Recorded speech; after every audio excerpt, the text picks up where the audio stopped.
मैं ब्रह्मवीर सिंह आपका स्वागत करता हूं हरिभूमि और आईएनएच के खास कार्यक्रम ज्ञान धारा में।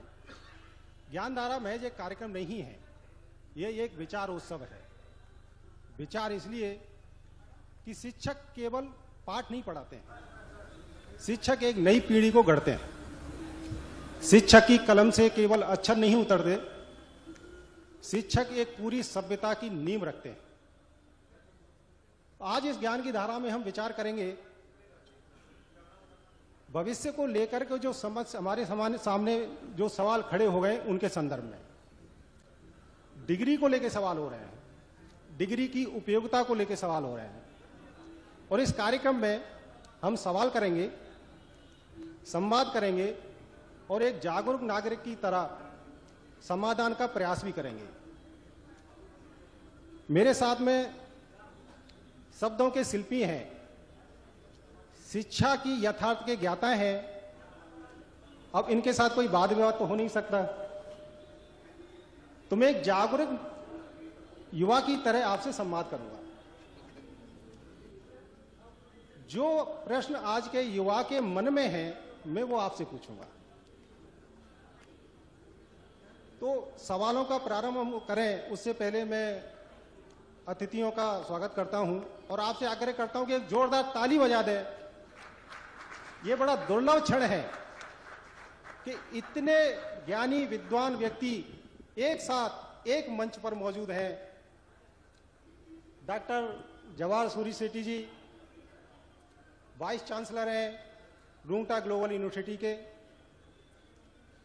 राजीव गुप्ता जी कॉलेज संचालक हैं और साथ ही प्राइवेट स्कूल एसोसिएशन के अध्यक्ष भी हैं।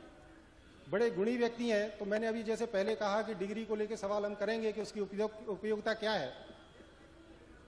राजीव जी ने एमबीए तो नहीं की है, लेकिन पिछली सरकार में भी वो अध्यक्ष थे और इस सरकार में भी वो अध्यक्ष हैं। टी रामाराव जी आपका स्वागत है, अंजनी यूनिवर्सिटी के वाइस चांसलर हैं। Shri R Sridhar vice chancellor Kalinga university के। Doctor Arvind Tiwari CV Raman university के रजिस्ट्रार हैं और एसडी पांडे आईसीएफएआई के वाइस चांसलर हैं। इतने सारे लोगों के साथ संवाद होने वाला है। तो सवाल की शुरुआत जवाहर जी आपसे करते हैं। पिछले दिनों अभी चैट जीपीटी की बड़ी चर्चा है। तो चैट जीपीटी को जिसने बनाया, जो कंपनी ओपन एआई, उसके फाउंडर हैं सैम ऑल्टमैन। उन्होंने एक बड़ा बयान दिया, हाल ही में दिया, 10-15 दिन पहले ही दिया। उन्होंने कहा कि मुझे नहीं लगता कि भविष्य में मेरा बेटा कॉलेज जाएगा, शिक्षा पूरी स्क्रीन पर आ जाएगी। एक दूसरा बयान और आया जो आप सब जानते हैं, अपने घरों में आप खाना मंगाते होंगे जोमेटो से। उनके फाउंडर हैं दीपेंद्र गोयल, जोमेटो वाले। उन्होंने कहा कि जब मैं किसी व्यक्ति को नौकरी पर रखता हूं, हायर करता हूं, तो मैं ये नहीं देखता कि उसके पास क्या डिग्री है। वो डिग्री मेरे लिए एक कागज का टुकड़ा है। मैं देखता हूं कि वो व्यक्ति चुनौतियों का सामना कैसे कर सकता है, उसकी काबिलियत कैसी है, उसका हुनर कैसा है।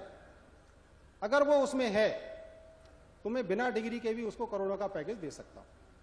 तो जवाहर जी, सवाल आपसे कि कोई कह रहा है कि कॉलेज की आवश्यकता नहीं होगी, किसी को लगता है कि डिग्री अब एक कागज का टुकड़ा है। अब आप इसको किस तरह से लेते हैं कि छत्तीसगढ़ ही नहीं, देश में और पूरी दुनिया में आने वाले समय में कॉलेजों का, विश्वविद्यालयों का स्वरूप कैसा होगा? देखिए, मुझे लगता है कि शिक्षा का स्वरूप बदलेगा, ये तो सही है। अच्छा, कॉलेज में रहना है नहीं रहना है ये विकल्प अभी तक नहीं था, क्योंकि विश्वविद्यालय कहता था 75% अटेंडेंस होना चाहिए। इसका मतलब आपने विकल्प उस पर नहीं। लेकिन राष्ट्रीय शिक्षा नीति में अटेंडेंस का विकल्प दिया गया है। तो आप चाहें तो आप अगर कोई उद्यमिता में जाना चाहते हैं तो उसका अटेंडेंस अनिवार्यता विश्वविद्यालय को देना चाहिए, भले ही बच्चा कॉलेज ना आ रहा हो। इन सब चीजों को देखते हुए मुझे लगता है कि आने वाले दिनों में कॉलेज आने की अनिवार्यता कम हो। तो ऐसे में इतने बड़े कैंपस, 100-200 करोड़ की यूनिवर्सिटी, बड़ी फैकल्टी, पूरी दुनिया का ब्रेन इकट्ठा करना, तो इतने बड़े इंस्टीट्यूट की आवश्यकता रह पाएगी? हाँ, जैसे फिर से डॉक्टर शेट्टी ने कहा था, देवी शेट्टी ने जी, कि मेडिकल कॉलेज में आप इतना पैसा लेते हो, हाँ, उसको सस्ता करने के लिए ये बेहतर है कि फर्स्ट ईयर में जितना उपयोग है बिल्डिंग का उतना ही लीजिए। तो ये बात सही है कि इतनी बिल्डिंगों की जरूरत नहीं रहेगी, लेकिन फैकल्टी की जरूरत रहेगी, क्योंकि हो सकता है ये ऑफलाइन से ऑनलाइन हो जाए, लेकिन वही फैकल्टी पढ़ाएगा। इस चर्चा को मैं आगे बढ़ाता हूँ। रामाराव जी, आप बताएं, आपको क्या लगता है कि हो गया विश्वविद्यालय? देखिए, विश्वविद्यालय शिक्षा दे सकता है। अगर हम इसको बोले, शिक्षा दो प्रकार का है, एक एजुकेशन होता है, एक एजुकेयर होता है। एजुकेशन जो हम देते हैं, एजुकेयर जो अंतर्निहित है उसको बाहर निकालने की बात है। इस अंतर्निहित शिक्षा को बाहर निकालना है तो शिक्षक का होना जरूरी है। तो ऐसी स्थिति में जो हम जिस विकल्प पे चर्चा कर रहे हैं कि आने वाले समय में शिक्षकों की आवश्यकता या अटेंडेंस की आवश्यकता नहीं होगी, ऐसा नहीं है। क्योंकि जब शिक्षा की बात करते हैं तो हमको शारीरिक, मानसिक और बौद्धिक विकास होता है। अगर आप भावनात्मक और आध्यात्मिक विकास की बात करें तो आपको 1 to 1 गुरुकुल शिक्षा तो होनी ही चाहिए। अब ऐसा कहे कि हम आने वाली शिक्षा को नकार तो नहीं सकते हैं, उसको एक्सेप्ट तो करना पड़ेगा, पर साथ ही साथ इस वैल्यू जो बेस्ड शिक्षा है उसको हमको लेना है और लेकर चलना ही पड़ेगा। तो आपका कहना है कि तकनीकी जो है ज्ञान तो दे सकती है, लेकिन मानवीय एहसास नहीं दे सकती। एकदम नहीं। नैतिक शिक्षा नहीं दे सकती जी। समाज को अच्छा नागरिक नहीं दे सकती जी। लेकिन युवा के सामने तो अभी भी सवाल ही है। राजीव जी, आप माइक लें। आप ये बताएं कि युवा को नागरिक बनना है, नैतिक बनना है, सिद्धांतवादी बनना है, वो तो सब ठीक है, लेकिन उसे जीविकोपार्जन के लिए कुछ तो चाहिए। तो एक ग्रेजुएशन करने के लिए, पोस्ट ग्रेजुएशन करने के लिए 15 से 17 साल का वक्त लगता है। मध्यम वर्गीय परिवार के लिए किसी बच्चे को पढ़ाना पहाड़ चढ़ने जैसा है। तो वो ज्ञान पर ध्यान दे या नैतिक मूल्यों पर ध्यान दे?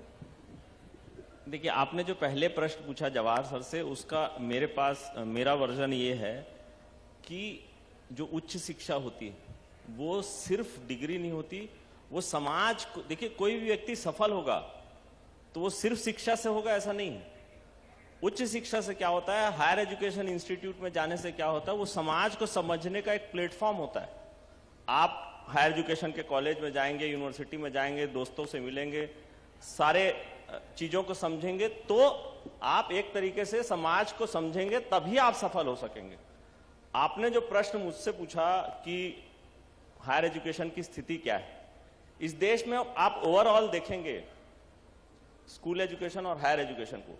आप स्कूल एजुकेशन में किसी भी पालक से पूछिए जाके, कैसा भी हो पालक, उसकी सालाना आय, महीने की आय 10,000 हो चाहे 10 लाख हो, वो ये बोलेगा कि मुझे बच्चे को अपने को प्राइवेट स्कूल में पढ़ाना है। उसका कारण यह है कि बच्चे उस समय समझ नहीं पाते। पालक के मन में किसी बच्चे को एडमिशन कराने के लिए बहुत सारे दिमाग में थॉट रहते हैं। उसकी पढ़ाई कैसी है स्कूल की, वो घर से कितनी दूर है, उसको सोहबत कौन सी मिलेगी, ये सारी चीज। तो कोई भी सरकारी स्कूलों की हालत किसी से छुपी नहीं, मैं आपके प्लेटफॉर्म पे उसकी चर्चा नहीं करना चाहता। तो आपको बोलेगा कि मुझे प्राइवेट स्कूल में भेजना है। सरकारी स्कूल में कोई भी नहीं भेजना चाहता। जो सरकार की नौकरी खा रहे हैं, सरकार की तनख्वाह खा रहे हैं, वो भी नहीं भेजना चाहता। वो तो ठीक है, लेकिन प्राइवेट स्कूलों की फीस इतनी हो गई कि लोगों ने बच्चे पैदा करने बंद कर दिया। हाँ, दूसरा, पहला सबसे बड़ा कारण, एक बच्चे से दूसरा बच्चा पैदा करने के लिए तैयार नहीं है। वो आम चुटकुला है कि जनसंख्या नियंत्रण का पहला बड़ा कारण स्कूलों की फीस है। तो मैं इसी चर्चा को आगे बढ़ाऊं। मैं एक मिनट हायर एजुकेशन पे अपनी बात रख लूं। हायर एजुकेशन की स्थिति यह है कि आप किसी पालक से पूछेंगे कि उसको हायर एजुकेशन अपने बच्चे को कहां दिलाना है, तो आप 100 में से 99 लोग बोलेंगे मुझे सरकारी कॉलेज में, सरकारी यूनिवर्सिटी में दिलाना है। सारे तमाम यूनिवर्सिटी के लोग बैठे हैं। क्षमा के साथ मैं उनसे बोलना चाहता हूं, विश्वसनीयता जो है आज भी सरकारी विश्वविद्यालय, सरकारी कॉलेजों की है, प्राइवेट यूनिवर्सिटी को और प्राइवेट कॉलेजों को। लेकिन इसका दूसरा पक्ष भी देखिए सर, इस देश की हालत क्या है। इस देश में 70% स्कूली शिक्षा सरकारी स्कूल दे रहे हैं, 30% में प्राइवेट बैठे हैं। आपने कहा और लेकिन हायर एजुकेशन में 70% प्राइवेट है, 30% सरकारी है। देखिए, आप क्या है, school private school management association के अध्यक्ष हैं, तो स्कूलों को तो बचा ले रहे हैं। नहीं ऐसा नहीं। मैं उच्च शिक्षा के सारे प्रोफेशनल लेकिन आपने निजी विश्वविद्यालयों को पूरी तरह खारिज कर दिया। माइक उनको दीजिए। सर, एक तो आप अपना परिचय दीजिए ताकि दर्शकों को, श्रोताओं को पता चल सके। मैं डॉक्टर अरविंद तिवारी, कुल सचिव डॉक्टर सीवी रमन विश्वविद्यालय बिलासपुर। जी तिवारी जी, आप ऐसी डिग्री दे रहे हैं जिस राजीव जी बोल रहे हैं कि विश्वसनीयता नहीं है, तो क्या हकीकत में ऐसा है? नहीं, देखिए, शिक्षा का स्वरूप जिस हिसाब से हम सुन रहे हैं वैसा नहीं है। शिक्षा एक सतत प्रक्रिया है। शुरू जैसे आपने किया था वहीं से मैं चलता हूं कि विद्यालय का औचित्य, शिक्षक का औचित्य, ये आप राम कृष्ण जी के जमाने से आप देखते आ रहे हैं और आज भी हम देखते आ रहे हैं। तकनीकी ने अपना स्वरूप बदला है और मुझे लगता है कि राष्ट्रीय शिक्षा नीति की उत्पत्ति ही इसी विचार को लेकर के हुई है कि हम जिस संवेदनहीन शिक्षा में समाहित हो गए थे और एक ऐसे इंजीनियर बना रहे थे, एक ऐसे डॉक्टर बना रहे थे जो संवेदनाओं से परे एक अजीब से आर्थिक द्वंद्व में दौड़ रहे थे और उनमें अपने विषयगत और तकनीकी ज्ञान तो थे पर संवेदनाएं नहीं थी। अभी क्या बदलाव आ गया है? अभी राष्ट्रीय शिक्षा नीति ने जो बातें लाई हैं कि आप तकनीकी के साथ ज्ञान के एक ऐसे पक्ष का समावेशन करेंगे जो उसमें नैतिकता का विकास करेगा, तो निश्चित रूप से एक संवेदनशील व्यक्ति जो ज्ञानवान होगा और समाज का विकास करेगा।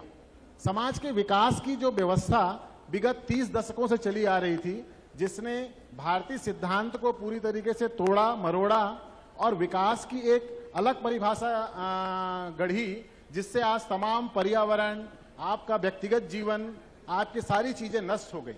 अब विकास की उस दिशा का संरचना करना है राष्ट्रीय शिक्षा नीति से जो प्रकृति के अनुकूल हो, मानव के अनुकूल हो, जीवन के अनुकूल हो और जिसमें आनंद भी शामिल हो ज्ञान के साथ। तिवारी जी, सवाल वहीं से शुरू हुआ था और वहीं जाके खड़ा हो गया है। सवाल ये, आप इनसे एक बार बात करते हैं सर से। सर, आप ये बताइए कि बच्चे को राष्ट्रीय शिक्षा नीति में सब कुछ मिल रहा है, ज्ञान मिल रहा है, उसको नैतिकता, उसको समाज के संदर्भ में बात हो रही है। सवाल ये है कि अब वो डिग्री का करे क्या? मैं थोड़ा व्यक्तिगत होता हूँ। हम लोग अखबार चला रहे हैं, हम लोग चैनल चला रहे हैं, तो हिमांशु जी के पास लोग नौकरी के लिए आते हैं, वो मेरे पास डिग्री जो लेके आता है वो मेरे पास भेज देते हैं कि इसका इंटरव्यू ले लो। बीटेक वाले, एमबीए वाले, जिसके पास में थोक में इतनी सारी डिग्रियां, वो 10,000 नौकरी करने के लिए तैयार है। सर, आपने ऐसे बात कही है कि डिग्री वाली बात जहां तक कही है आपने, सबने ये बात कहा कि जो नेशनल एजुकेशन पॉलिसी है, मुझे बहुत इस बात का भरोसा है आने वाले 4-5 साल में भारत की जो उच्च शिक्षा और स्कूली शिक्षा का बहुत भारी परिवर्तन आने वाला है। मैं छोटा उदाहरण एक दे रहा हूं। जब हम लोग पढ़ते थे सर, तो मेरे बहुत सारे मेरे कलीग्स थे या जान पहचान के लोग थे, आपके भी रहे होंगे, जिन्होंने 5 सब्जेक्ट में एमए किया। MA Hindi, MA sociology, MA Sanskrit, MA 5 subject. वो लोग आते हैं सर हमारे पास। आ रहा हूँ, वही टॉपिक में आ रहा हूँ। 5 सब्जेक्ट में एमए किया है और क्या काम कर रहे हैं? बोले बाबू हूं। एक बाबू के लिए बीए बहुत है। पीएचडी वाला चपरासी पीएचडी भी किया है। मान लिया पीएचडी, मैं वही अभी आप ही के बाद में आ रहा हूं। अब वो दिन नहीं रहे। आपके अंदर कौशल की जरूरत है। यदि आप बी कंप्यूटर हैं तो कंप्यूटर के बारे में सब चीज आपको पता होना चाहिए। आपको ये चीज पता है कि एक हैकर जो होता है, कंप्यूटर हैकर, जिसको अमेजॉन अपने जॉब देता है, उसको 1 करोड़ रुपए सैलरी देता है। उसकी वो देखेंगे क्वालिफिकेशन तो वो 10th ड्रॉप आउट है। हुनर होना चाहिए। हुनर, हाँ, वही बात करता है एनईपी 2020, हुनर की बात करता है। सर, हुनर सिखा रहे हैं। सबसे पहले तो इन एंड हरी भूमि का मैं यहाँ धन्यवाद देता हूँ और गुड इवनिंग टू ऑल। जो प्रश्न सर ने सबसे पहले चैट जीपीटी और बाकी ओपन एआई की बात की, से मैं professor doctor Shivdayal Pande, vice chancellor of ICFAI university, मैं इंजीनियरिंग फील्ड से हूं, इसलिए उस चीजों को और भली भांति बता सकता हूं। जो चैट जीपीटी है, जिससे कि हम डिफरेंट तरह के प्रोसेस और यूज डेली लाइफ में करते हैं, उससे भी आगे हमें जरूरत है कि हम अपने एटीट्यूड और वैल्यू को कहां तक ले जाएंगे। क्योंकि हम बच्चों में नॉलेज देते हैं, नॉलेज के साथ साथ सबसे इंपॉर्टेंट स्किल है हम स्किल कितना दे रहे हैं, उसके बाद एटीट्यूड और बिहेवियर। तो एनएपी 2020 जो नेशनल एजुकेशन पॉलिसी 2020 है, जो हमें आशा ही नहीं पूर्ण विश्वास है कि जो हमारे माननीय प्रधानमंत्री जी का एक विजन है कि मैं 2035 तक सभी को एजुकेशन जो जीडीपी ग्रोथ है उसे मैं 50% से ऊपर ले जाऊंगा, उसको ले जाने में ये सफलता देगी। वो सफलता क्योंकि यह सफलता कैसे मिलेगी सर? मल्टीडिसिप्लिनरी, इंटरडिसिप्लिनरी और ट्रांसडिसिप्लिनरी के रूप में है।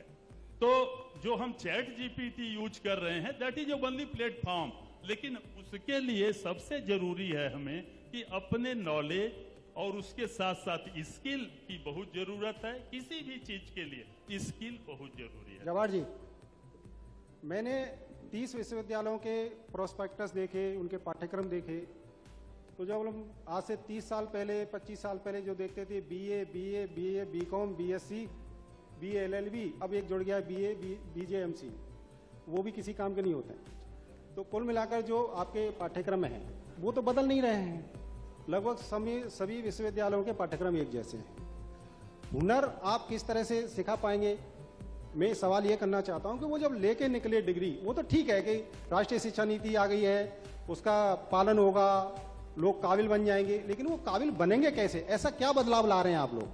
नहीं, मैं ना इसमें इस डिबेट को भावनात्मक नहीं बनाना चाह रहा हूँ।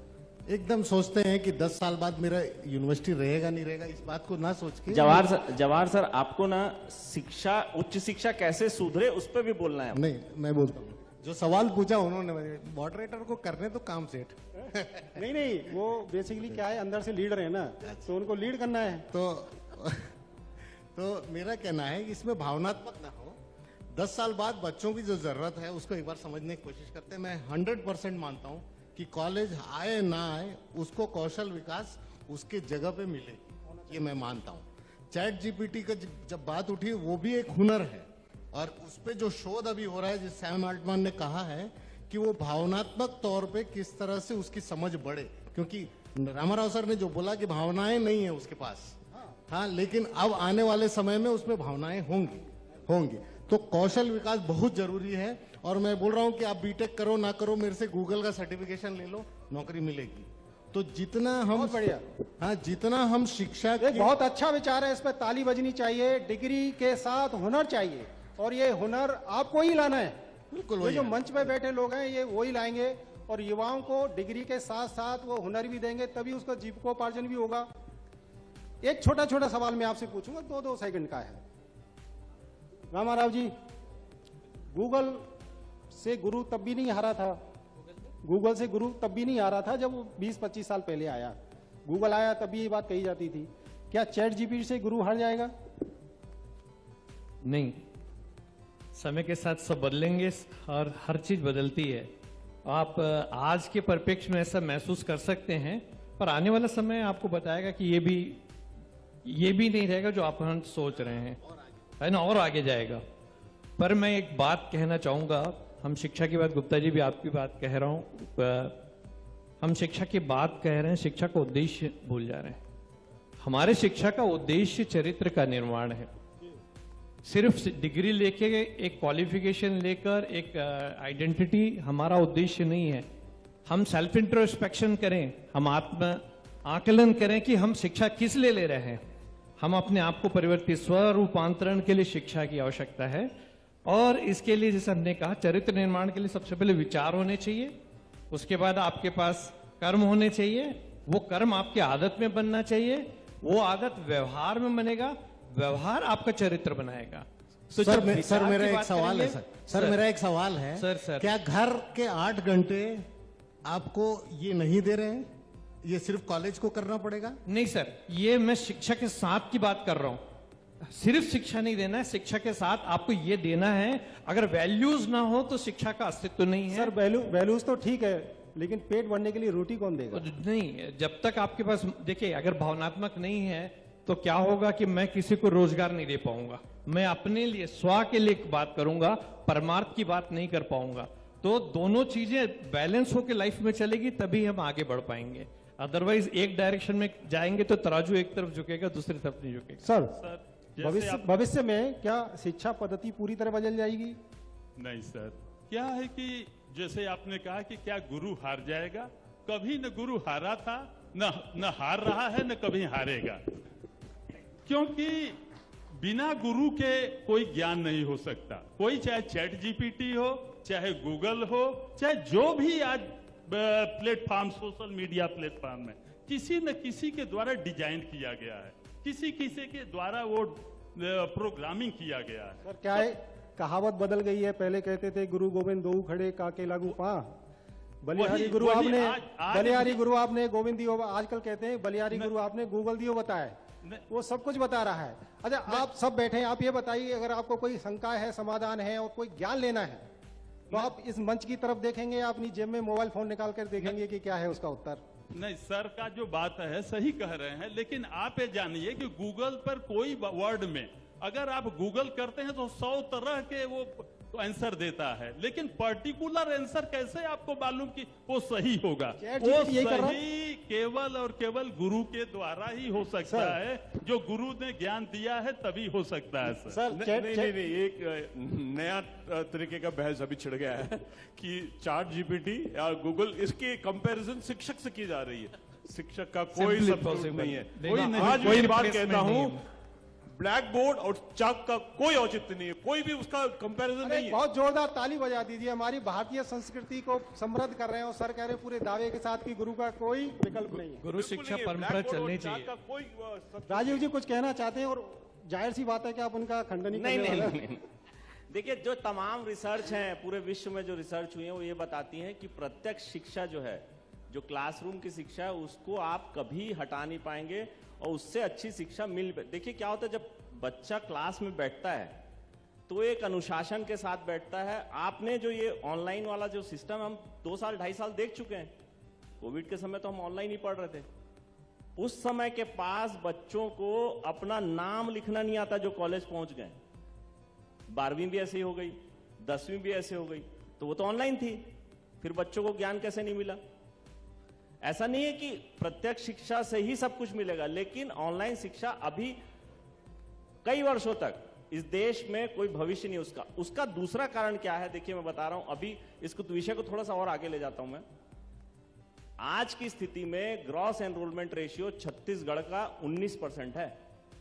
ये तो पूरे देश के हालात ना, ऐसा नहीं है।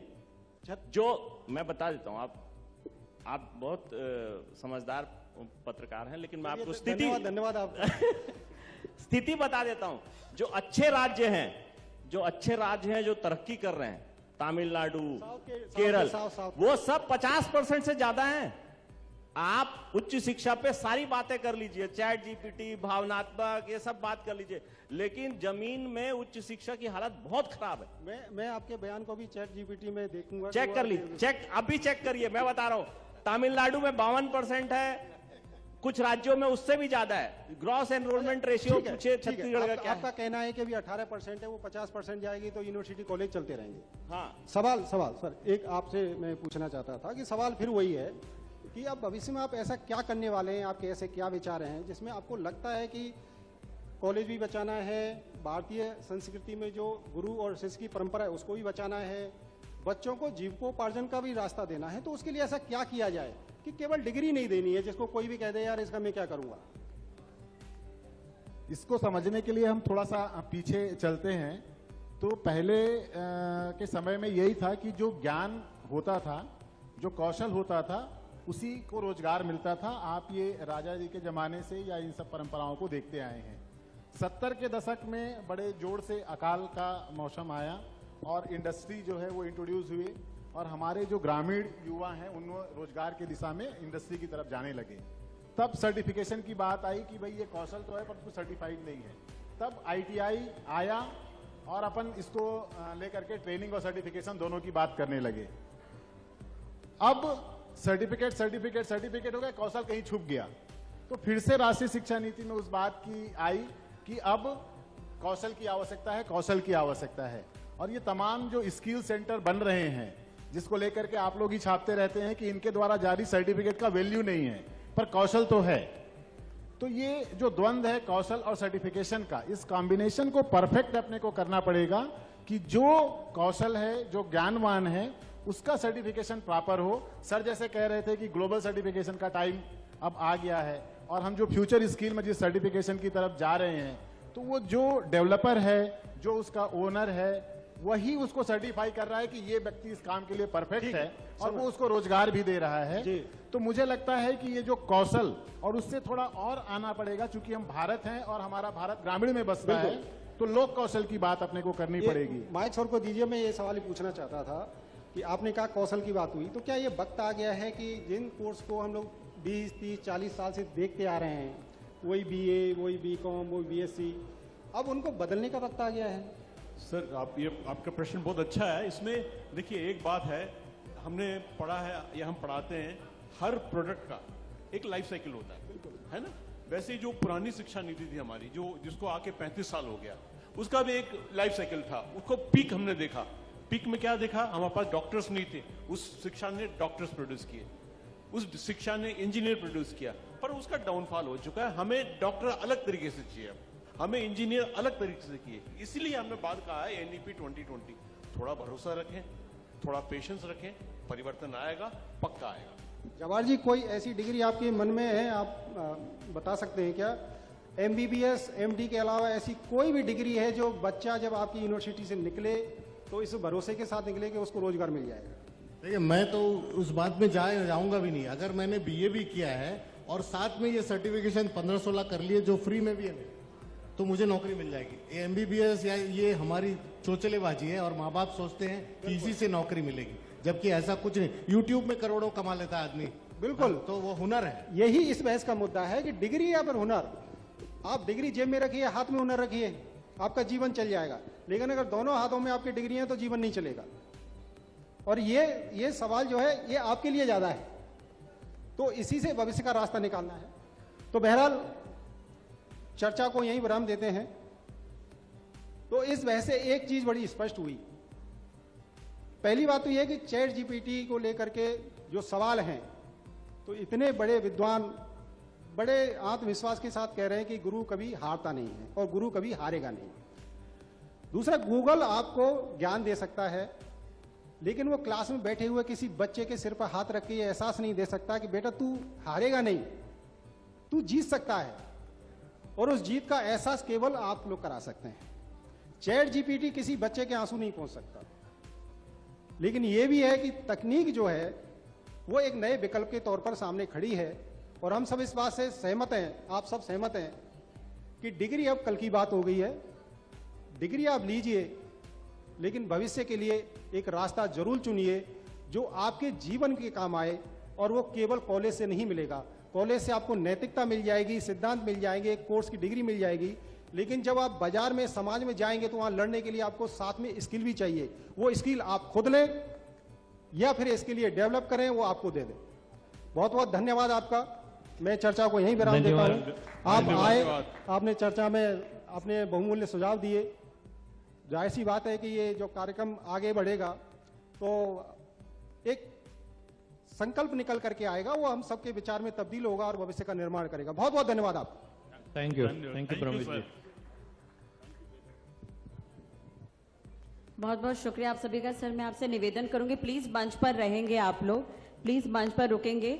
मैं हमारे प्रधान संपादक हिमांशु द्विवेदी जी, इसके अलावा सत्यनारायण शर्मा जी, पूर्व शिक्षा मंत्री हैं छत्तीसगढ़ के, मैं उनसे निवेदन करूंगी सम्मान के लिए प्लीज स्टेज पर आ जाएं।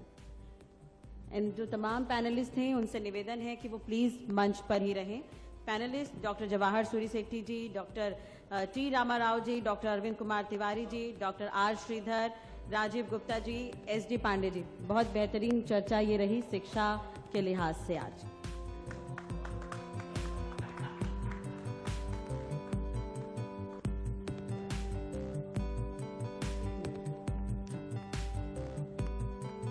स्वागत के लिए आ जाएंगे डॉक्टर जवाहर सूरी सेठी जी का स्वागत होगा। वाइस चांसलर है रुंगटा ग्लोबल यूनिवर्सिटी के। डॉक्टर टी रामाराव जी, वाइस चांसलर इंजीनियरिंग यूनिवर्सिटी के, इनके स्वागत के लिए मैं निवेदन करूंगी। एक बार जोरदार तालियां बजा दीजिए। Doctor T Ramarao ji please आगे आ जाएं, वाइस चांसलर हैं अंजनी यूनिवर्सिटी के।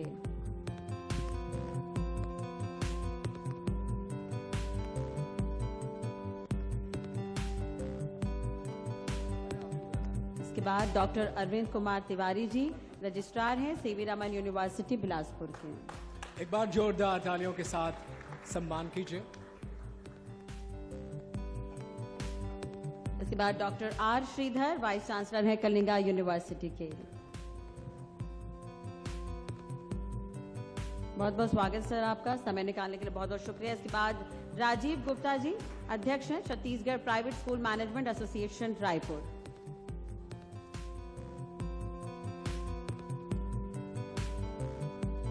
इसके बाद SD Pandey ji VC vice chancellor हैं आईसीएफएआई यूनिवर्सिटी के। आप सभी का बहुत बहुत धन्यवाद चर्चा में शामिल होने के लिए।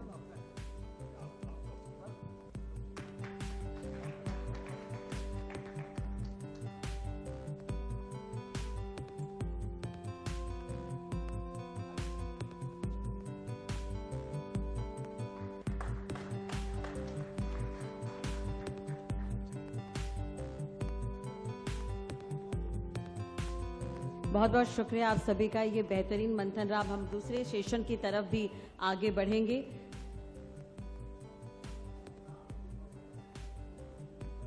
बिल्कुल, ये बहुत सार्थक चर्चा रही आज, और इसमें लब्बो-लुआब ये रहा कि क्या गूगल जो है वो शिक्षकों की जगह ले सकता है, हमें शिक्षक की जरूरत पड़ेगी कि नहीं, उस्ताद की जरूरत रहेगी कि नहीं।